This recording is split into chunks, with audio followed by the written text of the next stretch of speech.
So I have like 3 unpublished manuscripts. If you want to publish them, tell me. If you know other people that want to publish them, good. This last one though, I just finished in December after really kind of not being in the practice. And this one is this is dedicated to a few people, one of them being my therapist. So this is for all the therapists, and there are many of you in the house today. This manuscript is called Notice of Adverse Determination, which is what it says on the top of the document that an insurance agency will send to you if they're denying your claim.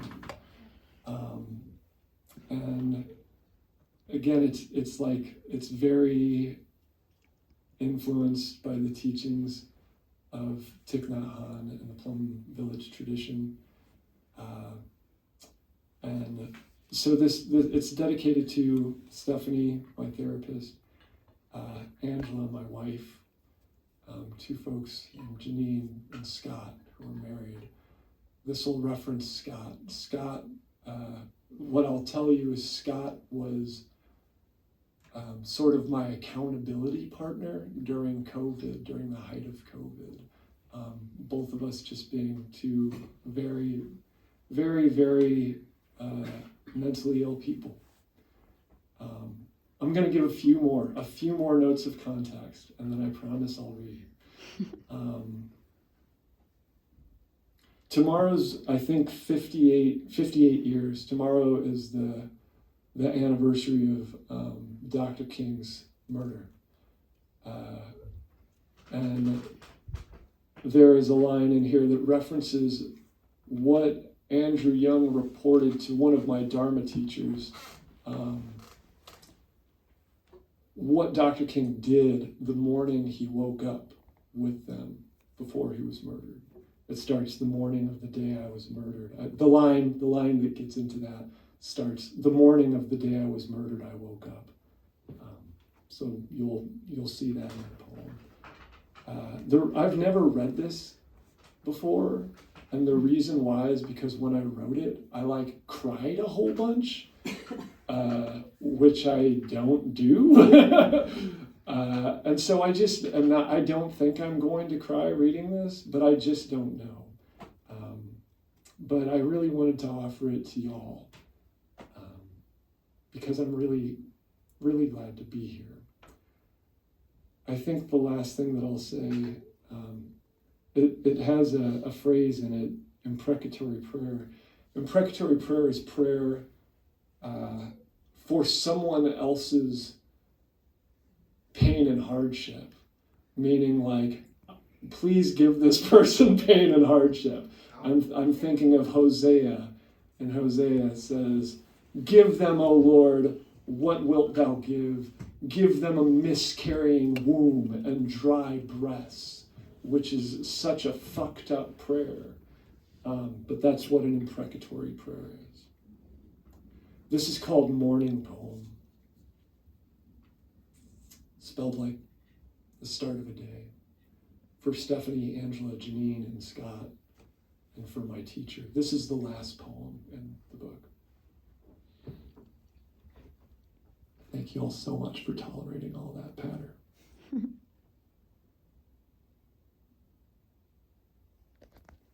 The sunrise is a notice of adverse determination. The breath is a notice of adverse determination. The way Angela will start another TV series before the dog treats she's opened runs out. I don't think about my own death too often, but I think about my teachers all the time.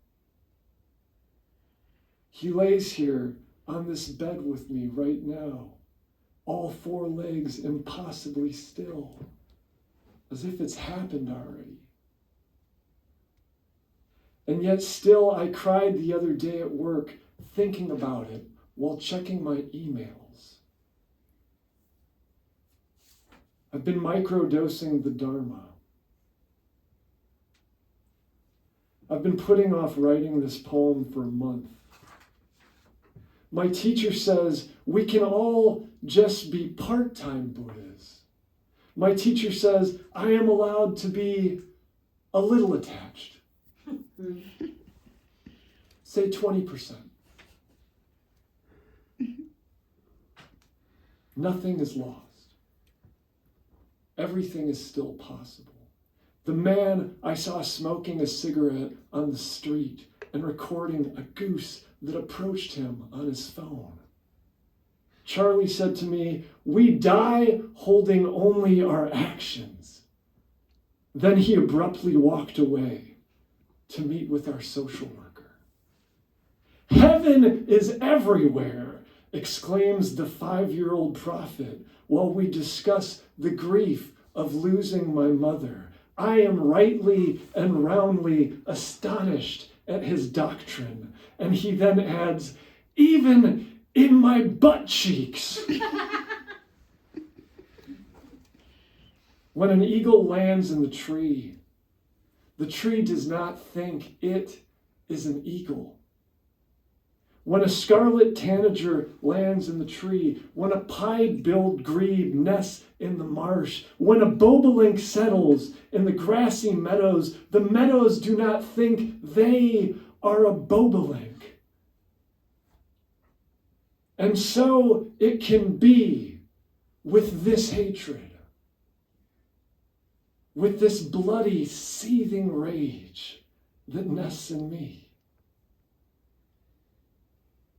So it can be that I do not confuse the host for the guest. So it is that this is the mind, that I may simply honor.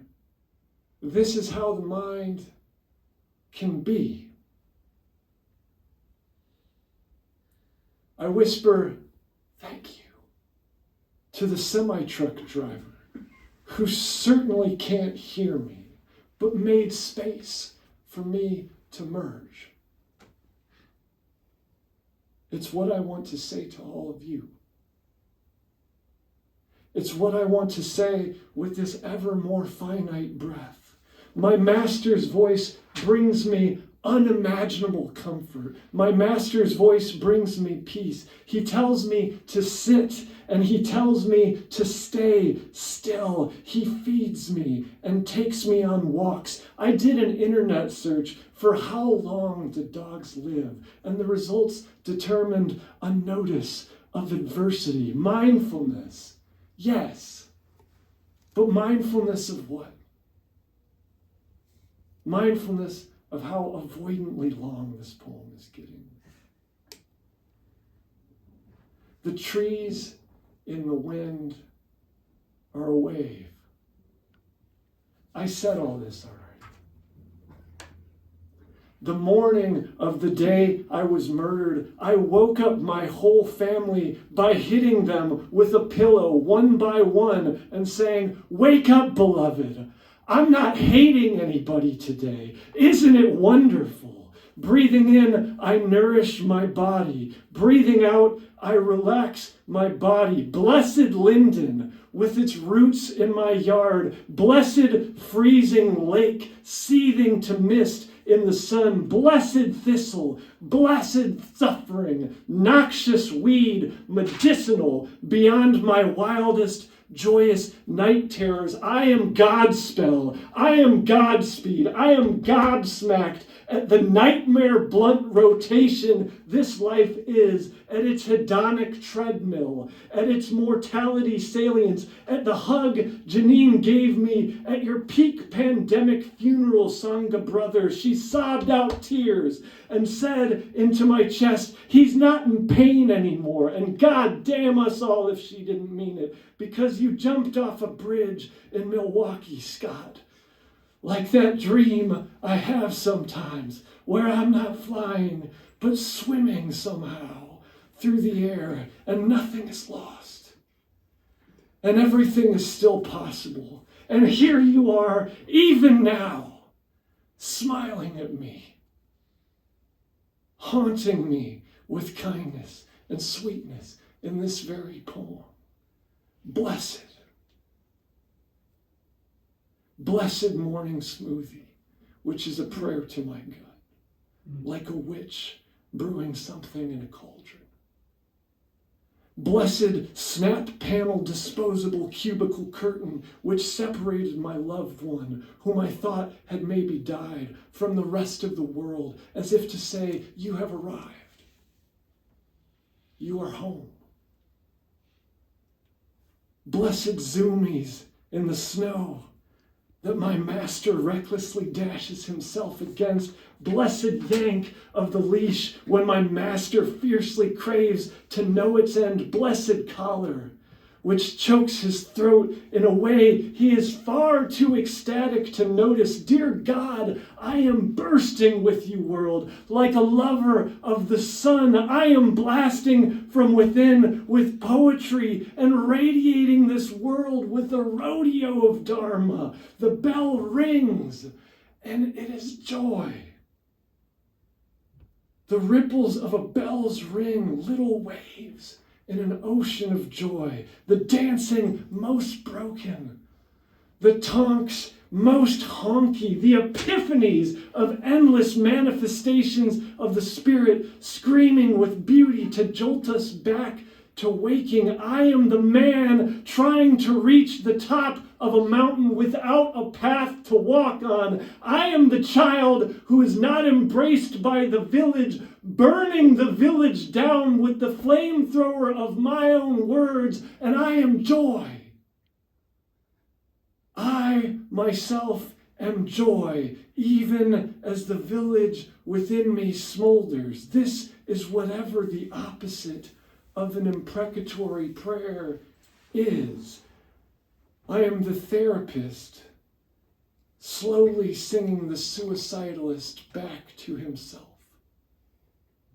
I am the firefighter walking into the inferno until she locates where the baby is crying from. I am peace.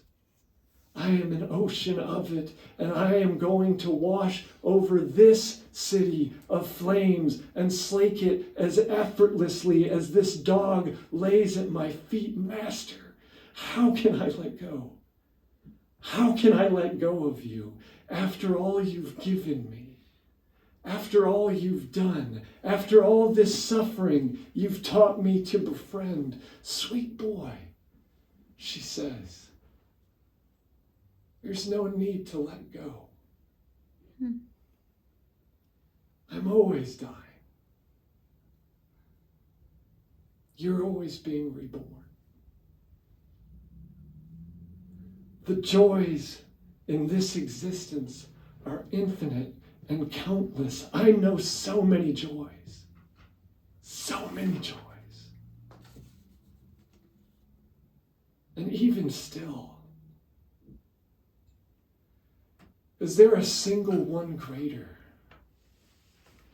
than the one that I feel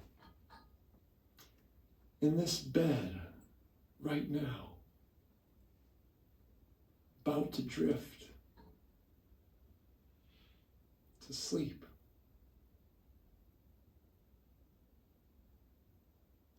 Thank you all so much. Yay. It's a blessing.